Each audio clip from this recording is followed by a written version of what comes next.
दर्शना जी 10 minute.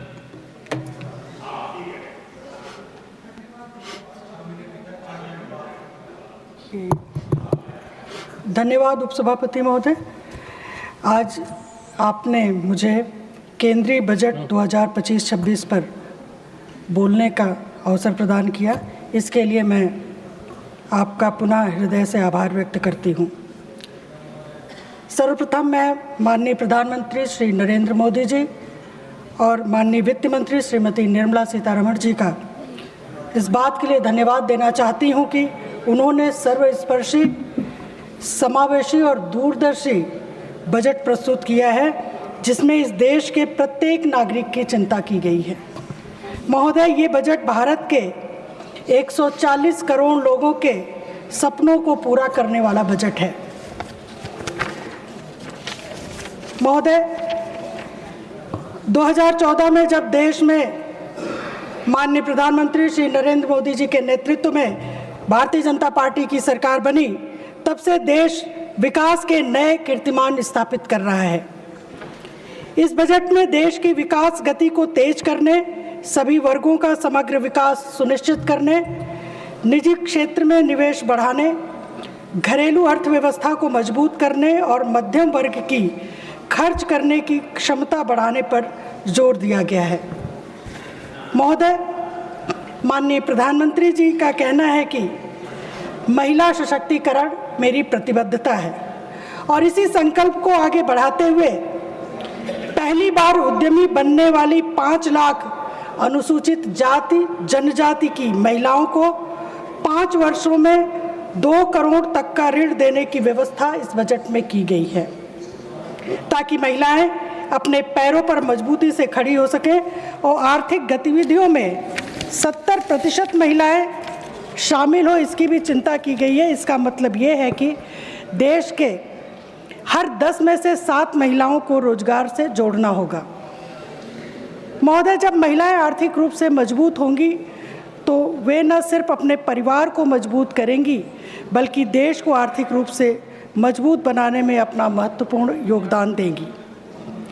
महोदय, इसके अलावा सक्षम आंगनवाड़ी और पोषण 2 का विस्तार किया गया है, जिससे 8 करोड़ बच्चों, 1 करोड़ गर्भवती महिलाओं और 20 लाख किशोरियों को लाभ मिलेगा।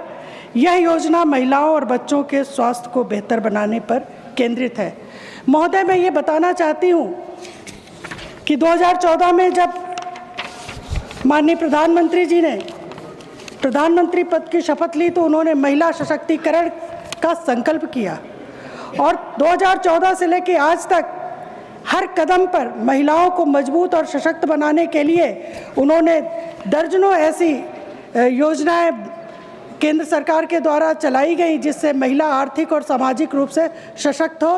और अभी हाल ही में हम लोगों ने देखा कि 2023 में नारी शक्ति वंदन अधिनियम पारित करके माननीय प्रधानमंत्री जी की प्रेरणा से 33% का आरक्षण लोकसभा और राज्य की विधानसभाओं में महिलाओं को दिया गया। इसके कारण ये एक ऐसा निर्णय था, ये एक ऐसा साहसिक निर्णय था जो महिलाओं के विकास में, जो इस देश की आधी आबादी है, मील का पत्थर साबित होगा और महिलाओं के नेतृत्व क्षमता के साथ साथ निर्णय लेने के अवसर बढ़ेंगे। और माननीय प्रधानमंत्री जी का जो कहना है कि अब समय आ गया है कि हम न केवल महिलाओं के विकास की बात न करके महिलाओं के नेतृत्व में इस देश का विकास हो, इस पर काम करें। निश्चित तौर पे ये सारे निर्णय उनके इस संकल्प को एकदम मजबूत बनाते हैं और जब भी महिलाओं के विकास की बात आएगी तो इस काल को जरूर याद किया जाएगा और माननीय प्रधानमंत्री जी के प्रति इस देश की आधी आबादी हमेशा ऋणी रहेगी, क्योंकि उन्होंने महिलाओं को सम्मान और समानता से जीने का अवसर दिया है। महोदय, माननीय प्रधानमंत्री मोदी जी का हमेशा मानना रहा है कि जब देश का किसान समृद्ध और संपन्न होगा तभी देश उन्नत और विकास की दिशा में सही मायने में आगे बढ़ेगा। इसलिए इस बजट में प्रधानमंत्री धन धान्य कृषि योजना की शुरुआत की जा रही है, जिससे इसका सीधा लाभ देश के 10 करोड़ किसान भाइयों को होगा। महोदय, जैसा कि हम जानते हैं कि सरकार उर्वरक उत्पादन में तेजी लाने के लिए प्रतिबद्ध है। इस दिशा में सरकार ने कई आवश्यक कदम भी उठाए हैं।